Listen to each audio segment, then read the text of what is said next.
So let's talk breaking news. I had this headline sent to me yesterday. Oh my gosh, an open mortgage with a stellar rate and no strings? What are we going to do with that? We don't have access to that. What does this mean?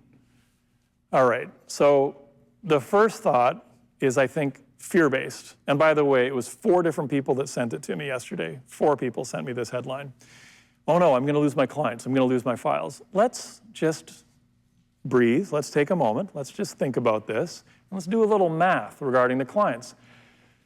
First off, how many of your clients read the Globe and Mail? And how many of those read this story? And how many of them are actually a live file in the pipe right now? And of them, how many want to be in an ARM? Now, I'm going to use acronyms all day today and tomorrow. I'm going to use a lot of acronyms. You should never use an acronym. Do as I say, not as I do. Never use an acronym. But I think I can get away with using them with you guys because you're in the business. And there's a big difference between an ARM and a VERM, right? So again, when you do the math and you filter this down, what's your actual exposure right now? It's virtually 0.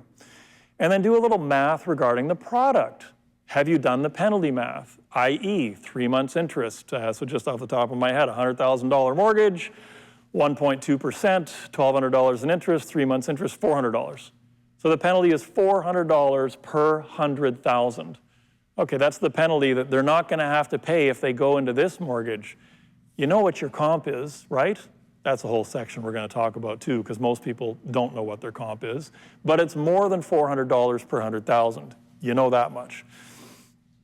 Have you explained to the client the difference between a VERM and an ARM? Can you explain that? I sure hope you can, because that's what we're supposed to be able to do. There's a very significant difference. Obviously, the payment is static. Not obviously, it's not obvious at all.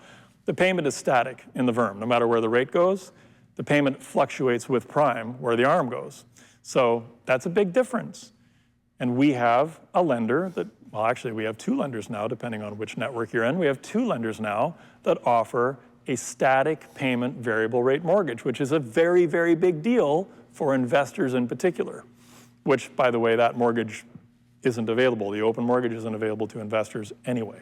And again, of all those clients, how many are okay with a mortgage finance company, right, with a monoline lender, because that's where that product is coming from. Again, when you filter it right down, this story doesn't really have any impact at all. Your total exposure is what? It's next to nothing, right? So again, what's your comp? This is the next level kind of thinking here. Why not make your own bold guarantee? Now, I wish I hadn't said it's next level thinking, because that's really going to sound conceited and pompous. All right, what's your comp? Why not make your own bold guarantee, right? Think about it. The penalty is $400 per 100,000. Your comp is $8, $9, $1,000, $1,000. Let's just say somewhere between $800 and $1,000 per 100,000. You could pay the penalty for the client yourself.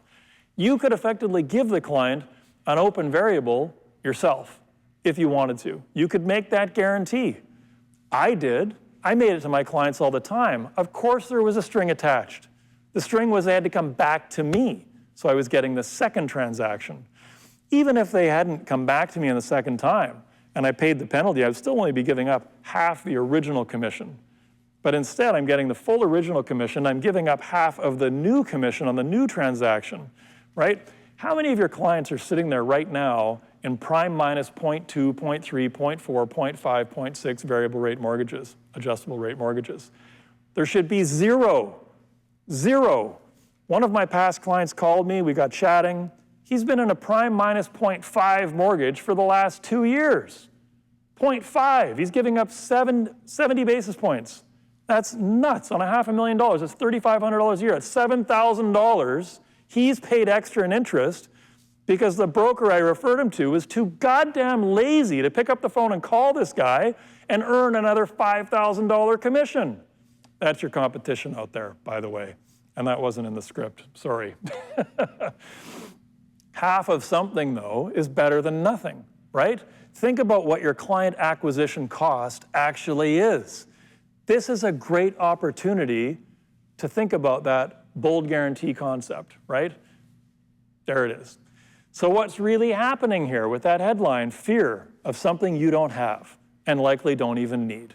Fear creates this emotion, and the emotion creates this action. For what? This is why for years as a broker, I said to my clients, I don't read newspapers. Neither should you. There is nothing new in the news. It is the same old fear-inducing crap. Did you know for the last 10 years, economists have predicted a 1.5% increase in prime every year for the last 10 years? And what's it been, right? They've been right 1 year out of 10, and it wasn't even 1.5. It was 0.75, as I recall. So, yeah, the media is fear, fear, fear. I mean, the Scotiabank economist comes out and predicts 4 rate hikes this year and next. Seriously. Why would we take the advice to heart of somebody who is paid by a bank whose profits skyrocket as people lock into 5-year fixed mortgages? Like, you know, is it possible the fix is in there? No, I'm going to say that the economist is acting independently, absolutely. I'm going to default to that. I'm going to give him the benefit of the doubt. But you still got to take a step back and look at the track record. And, you know, as they say, fear, it's a real problem, emotions.